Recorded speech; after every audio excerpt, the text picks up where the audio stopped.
ئێمە ئەم مژدەیە بە کۆمەڵانی خەڵکی کوردستان ڕادەگەێنین پردی تۆقوت و جادەی تۆقوت تا دەربەنی خان و پردی سازان بە هیمەتی حکوومەتی هەرێمی کوردستان و بە هیمەتی جەنابی وەزیری ئاوەدانکردنەوە کاکەدانا توانرا بێتە بواری جێبەجێکردنەوە و تەندەرینی بۆ لێدراوە کەواتە لە چواردەی دەوە بۆ چواردەی 11 سەرمایە گوزاران بزنسمانان خاون کۆمپانیەکان ئەتوانن کاری خۆیان لەگەڵ وزارەتی ئاوەدانکردنەوە بخەنە بواری جێبەجێکردنەوە بۆ ئەوی بە زودی کات ئەم کارە ببێ بە مژدە بەخش بۆ شاری هەڵەبجە. ئێمە پێمان وایە ئەم جادەیە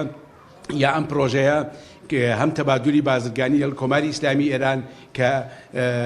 جێی تەقدیر ئەبێت زیاد دەکا و هەم ڕێگایەکی باش بۆ ئەوەی کە هەڵەبجە لە چەپەکی دوور بخاتەوە باش دەکات و بواری هەلیکار کە هەموو جار بەڕێز جەنابی کاقوبات قسەی لەسەرەکات زیاتر ئەرەخسێنێ بۆ خەڵکی پارێزگای هەڵەبجە و هەلیکاریش لە قازانجی دەستی کارە لە کرێکار لە موهەندیز ئەندازیاران و حتا کاریگەری ئەم پرۆژەیە لەسەر بابلین مەطعەمەکانی هەڵەبجە گەشت و گوزاری هەڵەبجە تەنانەت خاوەن تەکسیەکان و خاوەنی ئۆتێلەکان و خاوەنی شوێنە گەشتیارەکانە بێ.